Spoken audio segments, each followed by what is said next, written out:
Hello friends, welcome to my YouTube channel. My name is Harjeet Kaur. आज हम discuss करेंगे second, third और fourth of June के current affair questions.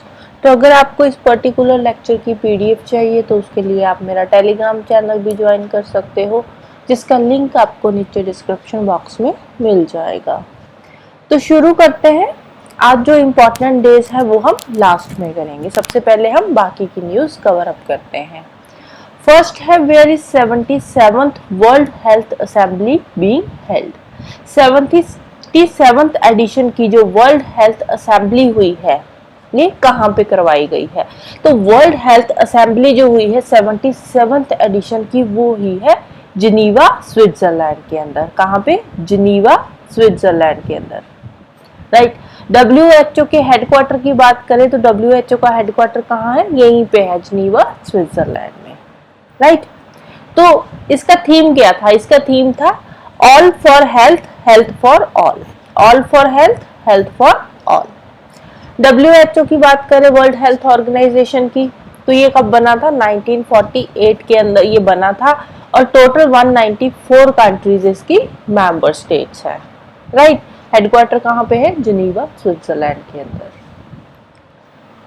Next है, which of the following statement is true regarding रेंजलैंड्स। रेंजलैंड्स, रेंजलैंड्स क्या होते हैं? रेंजलैंड्स कौन सा एरिया होता है? ये वो वाला एरिया होता है जहां पे grasses, shrubs, woodlands, wetlands, deserts वाला एरिया होता है, जहां पे वाइल्ड एनिमल्स और डोमेस्टिक लाइव स्टॉक जो है वो ग्रेजिंग के लिए जाता है, राइट। चारागाह एक तरह का, जहाँ पे कैटल्स, गाय, भैंस वगैरह चरते हैं, वाइल्ड एनिमल्स हो या फिर डोमेस्टिक एनिमल्स हो, राइट। तो वो वहां पे जाकर ग्रेजिंग का काम करते हैं, चरने का काम करते हैं, तो उसको बोलते हैं रेंज लैंड्स। क्या बोलते हैं? Range lands. Range lands basically क्या है? एक तरह के ग्रास लैंड्स है, जहाँ पे ग्रासेस की वेजिटेशन हो सकती है, श्रब्स हो सकते हैं, वुडलैंड्स भी हो सकते हैं, वेटलैंड्स वाला एरिया भी हो सकता है, इवन के डेजर्ट्स वाला एरिया भी हो सकता है, जहाँ पे वाइल्ड एनिमल्स या फिर डोमेस्टिक लाइव स्टॉक चरने के लिए जाता है, राइट।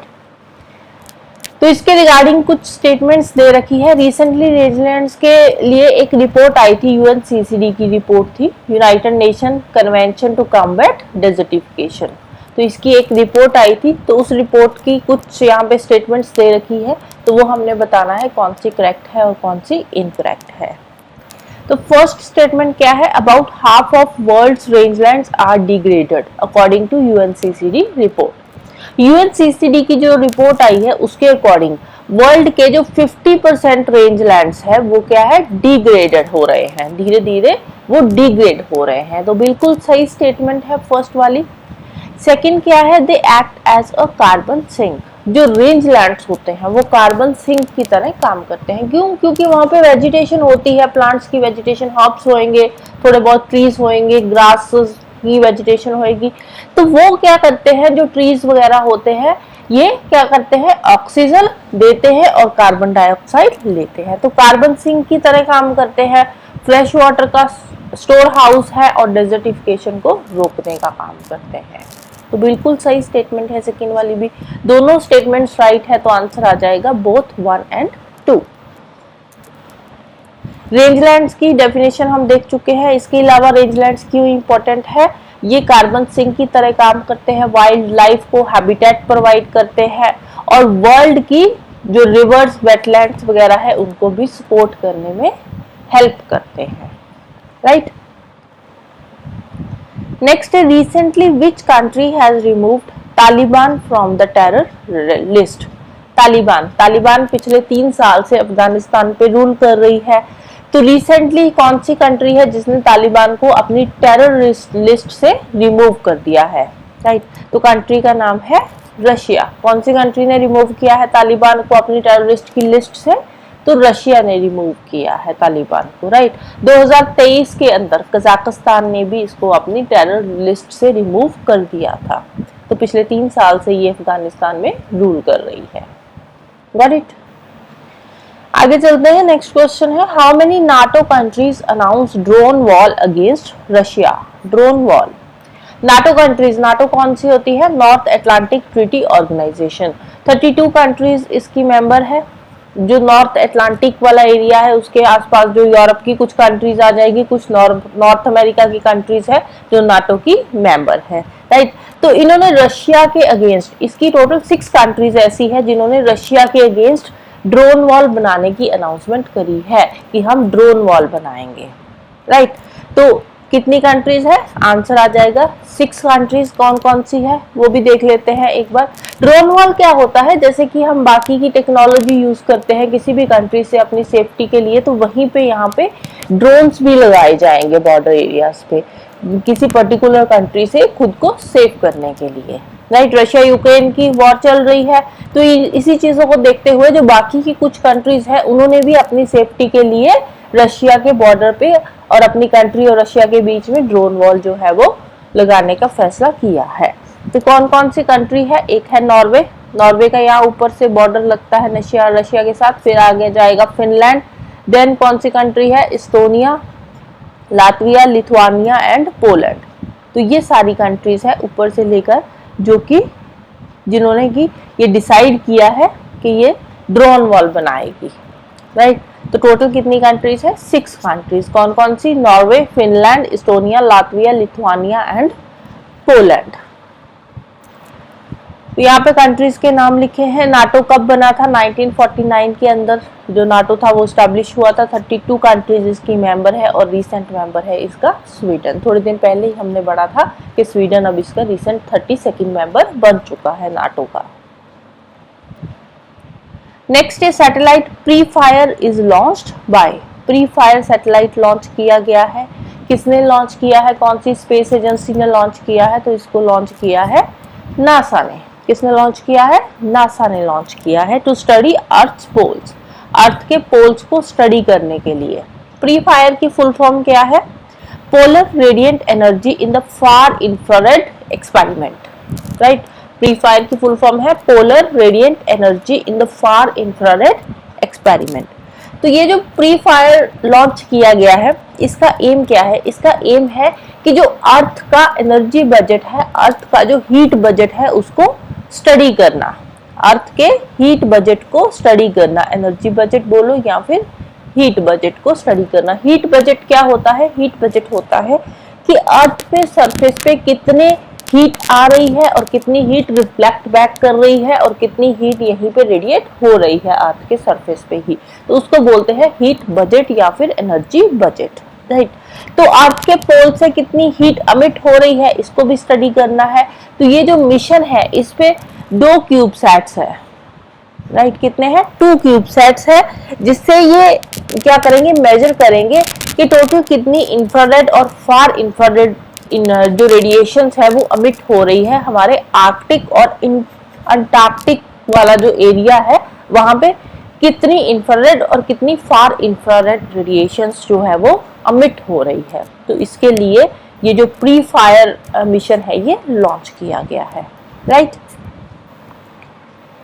नेक्स्ट है who makes history with Monaco grand pre Triumph. Monaco grand pre हुआ है जिसके अंदर मोनाको के ही प्लेयर है जिन्होंने फार्मूला 1 रेसिंग जो है वो जीती है, जिनका नाम है चार्ल्स लेक्लर्क।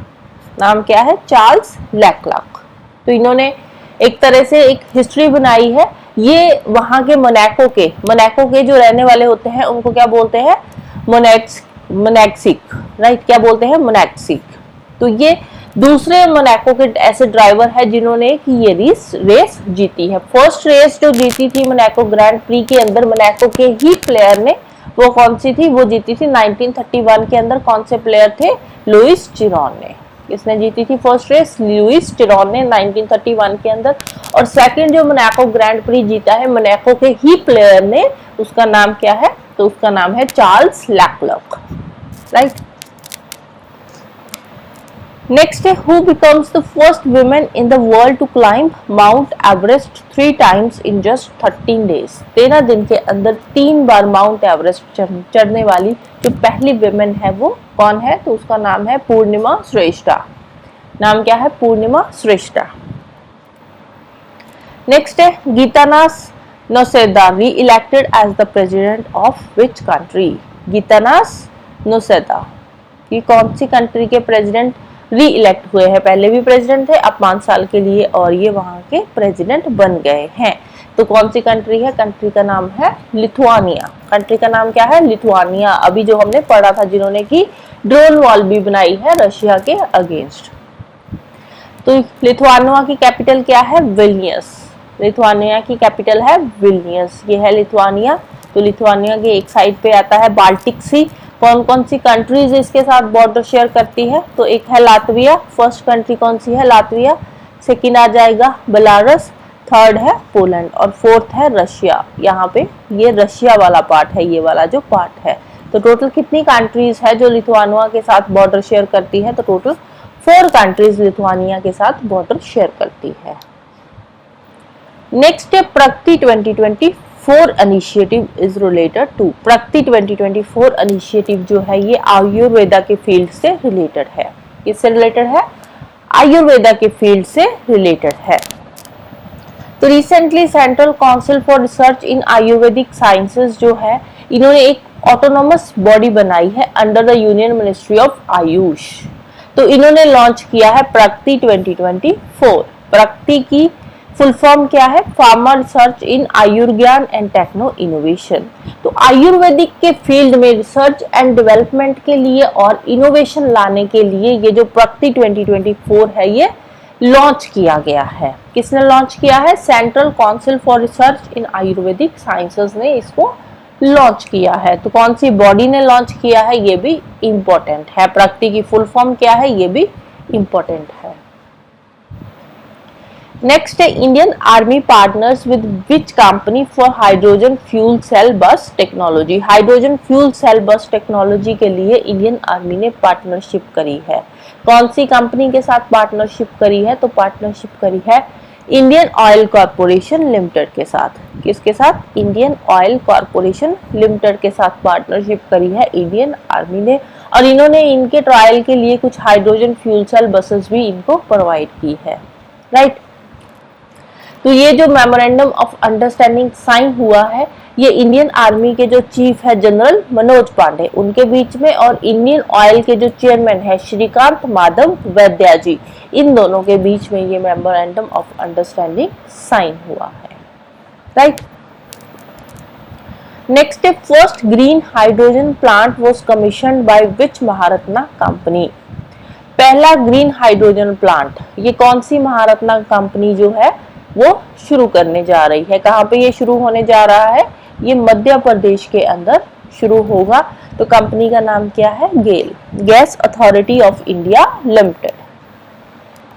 तो ये लगा रही है 10 मेगावाट का ग्रीन हाइड्रोजन प्लांट। कहाँ पे? मध्य प्रदेश में विजयपुर के अंदर। मध्य प्रदेश में कहाँ पे? विजयपुर के अंदर ग्रीन हाइड्रोजन प्लांट जो है ये लगा रही है gas authority of India limited. अब ग्रीन हाइड्रोजन क्या होता है? अब हाइड्रोजन कैसे बनती है? हाइड्रोजन बनती है वाटर के इलेक्ट्रोलिसिस से। H2O क्या होता है? वाटर, इसका इलेक्ट्रोलिसिस होता है। इलेक्ट्रोलिसिस से क्या है? हाइड्रोजन अलग हो जाती है और ऑक्सीजन अलग हो जाती है। राइट। हाइड्रोजन और ऑक्सीजन को अलग अलग किया जाता है तो यहाँ से बनती है हाइड्रोजन। अब वाटर का जो इलेक्ट्रोलिसिस होता है इसके लिए जो इलेक्ट्रिसिटी प्रोड्यूस करी जाती है, अब उस इलेक्ट्रिसिटी को अगर हम रिन्यूएबल सोर्सेस से प्रोड्यूस करते हैं तो रिन्यूएबल रिसोर्सेस से इलेक्ट्रिसिटी प्रोड्यूस करके इलेक्ट्रोलिसिस के बाद जो हाइड्रोजन बनाई जाती है उसको बोलते हैं green hydrogen. Right. Green hydrogen कौन सी होती है? जिसको रिन्यूएबल रिसोर्सेस को यूज करके प्रोड्यूस किया जाता है। क्योंकि हाइड्रोजन बनाने के लिए जो इलेक्ट्रिसिटी प्रोड्यूस करी जाती है वो इलेक्ट्रिसिटी जब हम रिन्यूएबल सोर्सेस से प्रोड्यूस करते हैं, जैसे कि सोलर एनर्जी हो गया, तो सोलर एनर्जी से वाटर को सप्लिट करके हम क्या प्रोड्यूस करते हैं? ग्रीन हाइड्रोजन प्रोड्यूस करते हैं। ग्रीन हाइड्रोजन मतलब कि उसको बनाने के लिए इन्वायरमेंट को कोई भी नुकसान नहीं पहुंचाया गया, इसीलिए उसको बोलते हैं ग्रीन हाइड्रोजन। राइट। तो ग्रीन हाइड्रोजन जो प्लांट है वो कहाँ पे लगाया गया है? मध्य प्रदेश के अंदर। कहाँ पे? विजयपुर में। किसने लगाया है? गेल ने, Gas authority of India Limited ने। तो ये जो प्लांट है ये 4.3 ton of green hydrogen produce करेगा एक दिन के अंदर। राइट। नेक्स्ट है Parvah portal, retail direct mobile app and fintech repository. ये किसने लॉन्च किए हैं? ये लॉन्च किए गए हैं आरबीआई के द्वारा, रिजर्व बैंक ऑफ इंडिया के द्वारा। परवाह पोर्टल क्या है? परवाह पोर्टल है कि जैसे कोई इंडिविजुअल है या कोई एंटिटी है तो उनके लिए ये परवाह पोर्टल बनाया गया है। उनकी जो रेगुलेशंस जो होती है उसके रिगार्डिंग उन्होंने जो भी आरबीआई से रेगुलेटरी अपने परमिशंस वगैरह लेनी होती है तो उसके लिए ये परवाह पोर्टल जो है वो लॉन्च किया गया है। रिटेल डायरेक्ट मोबाइल ऐप, ये रिटेलर्स के लिए है। जो भी गवर्नमेंट सिक्योरिटीज की ट्रांजैक्शंस होती है तो उसके लिए ये रिटेल डायरेक्ट मोबाइल ऐप बनाई गई है। और फिनटेक रेपोजिटरी बनाई गई है जो फाइनेंशियल टेक्नोलॉजिकल फॉर्म्स है, उन फॉर्म्स के लिए ये फिनटेक रेपोजिटरी जो है वो लॉन्च करी गई है by the RBI, Reserve Bank of India, right. Next, which state tops in transmission line additions by state utility? Transmission lines क्या होती है? ट्रांसमिशन लाइंस होती है जो बिजली की लाइंस लगाई जाती है, बिजली की तारें डालकर जो लाइंस लगाई जाती है, लाइंस बनाई जाती है, उसको बोलते हैं ट्रांसमिशन लाइंस। तो सबसे ज्यादा जो ट्रांसमिशन लाइंस है वो कौन सी स्टेट के अंदर है? तो वो है उत्तर प्रदेश के अंदर। कितनी ट्रांसमिशन लाइंस है यूपी के अंदर? 1460 सर्किट किलोमीटर की ट्रांसमिशन लाइंस है यूपी के अंदर और ये स्टेट टॉप पे है according to central electricity authority. Second जो रैंक है वो किसका है? गुजरात स्टेट का है। 898 सर्किट किलोमीटर की ट्रांसमिशन लाइंस वहां पे लगाई गई है। और थर्ड नंबर आता है तमिलनाडु का, यहाँ पे 753 सर्किट किलोमीटर की ट्रांसमिशन लाइंस जो है वो सेटअप हो चुकी है अब तक, राइट। Next, who is the chief of DRDO, defence research and development organisation? तो इसके चीफ है समीर वी कामत। कौन है? समीर वी कामत। तो रिसेंटली इनको 1 ईयर का एक्सटेंशन मिला है तो इसीलिए ये न्यूज में है तो इम्पोर्टेंट हो जाता है। नेक्स्ट है Rudra M2 missile. Rudra M2 missile ये कौन सी मिसाइल है? ये एयर टू सरफेस मिसाइल है। एयर से जो प्लेन्स होते हैं वहां से छोड़ी जाएगी और सरफेस पे जाकर ये सीधा अपने टारगेट को हिट करेगी। और ये जो रुद्र M मिसाइल है ना, ये जो रडार्स वगैरह बीच में जो डाली जाती है तो उन सब चीजों से ये डिस्ट्रैक्ट नहीं होगी। तो इसका जो टारगेट होता है, रुद्र M मिसाइल जो है इसका जो टारगेट होता है वो फिक्स होता है। जहां पे टारगेट है ये अपने टारगेट को ही सीधा आकर हिट करेगी, राइट। तो बीच में अगर कोई रडार्स वगैरह आ रही है तो उससे ये डिस्ट्रैक्ट नहीं होगी, ये सीधा का सीधा अपने टारगेट को हिट करेगी। Rudra M missile air to surface ये मिसाइल है। नेक्स्ट है which Maharatna CPSC wins sustainable champion editors choice award at Outlook Planet sustainability summit and award 2024। Outlook Planet sustainability summit and awards हुए हैं 2024 के, जिसके अंदर इंडिया की एक महारत्ना कंपनी है जिसको मिला है sustainability champion editors choice award. कौन सी कंपनी को मिला है? ये मिला है आरईसी को। आरईसी कौन सी है? Rural electrification company corporation, right.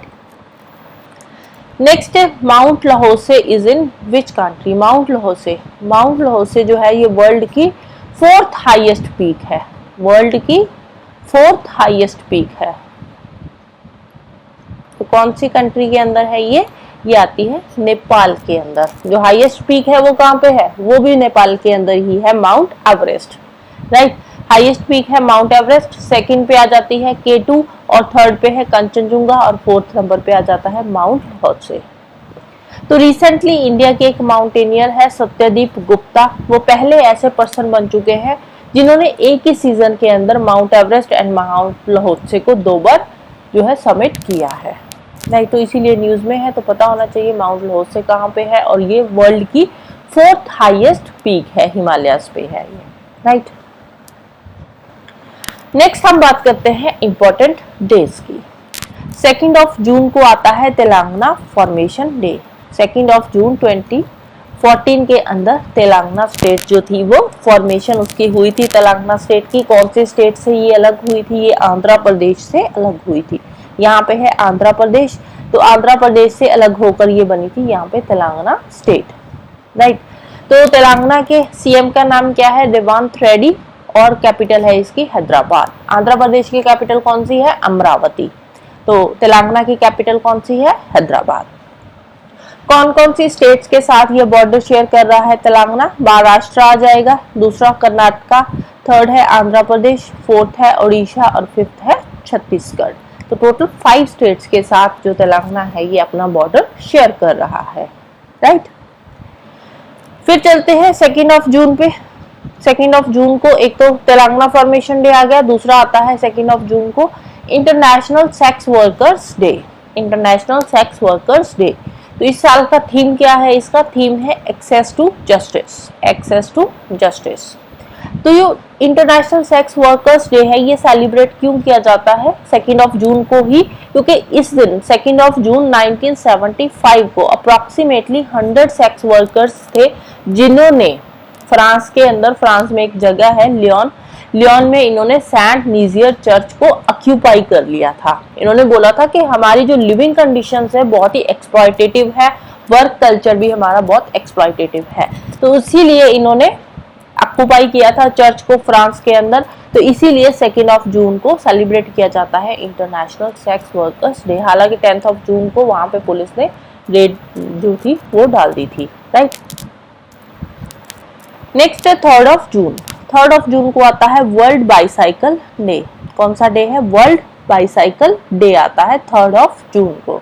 तो इसका थीम क्या है वर्ल्ड बाईसाइकिल डे का? तो थीम है promoting health, equity and sustainability through cycling. क्योंकि देखो बाईसाइकिल, जो अब आप साइकिल चलाते हो तो उससे क्या है, आपकी हेल्थ भी अच्छी रहती है और इन्वायरमेंट को भी कोई नुकसान नहीं होता। तो ये क्या है, एक तरह का सस्टेनेबल सोर्स है, राइट। आपकी हेल्थ को भी अच्छा रखता है और इन्वायरमेंट पोल्यूशन भी इससे नहीं होता। तो वर्ल्ड बाईसाइकिल डे कब आता है? 3 जून को। 4 जून को आता है international day of innocent children victims of aggression. Aggression में जो हमारे मासूम बच्चे होते हैं वो अग्रेशन का शिकार बन जाते हैं, तो उसी डे के लिए, उसी दिन को कमेमोरेट करने के लिए ये डे सेलिब्रेट किया जाता है, international day of innocent children victims of aggression. तो इसमें क्या है, इसमें ऑल ओवर द वर्ल्ड जो बच्चे सफर कर रहे हैं, बहुत पेन सफर कर रहे हैं बच्चे जो है, क्योंकि इसमें क्या होता है, जो बच्चे होते हैं उनको फिजिकली, मेंटली, इमोशनली टॉर्चर होते हैं वो बेचारे। जो भी एग्रेशन होता है, आपस में लड़ाइयाँ होती है कंट्रीज के बीच में, तो वहाँ पे कहीं ना कहीं अगर हम देखें तो वहाँ पे बच्चे ज़्यादा सफ़र करते हैं जो कि इनोसेंट होते हैं, उनकी कोई भी गलती नहीं होती। तो उनको फिजिकल टॉर्चर सहना पड़ता है, मेंटल टॉर्चर, इमोशनली वो टॉर्चर किए जाते हैं। तो उसी डे को कमेमोरेट करने के लिए आता है international day of innocent children victims of aggression, right. So that's all for today. तो जाने से पहले वीडियो को लाइक कर देना, शेयर कर देना और चैनल को सब्सक्राइब कर लेना। Thank you, bye bye and have a nice day.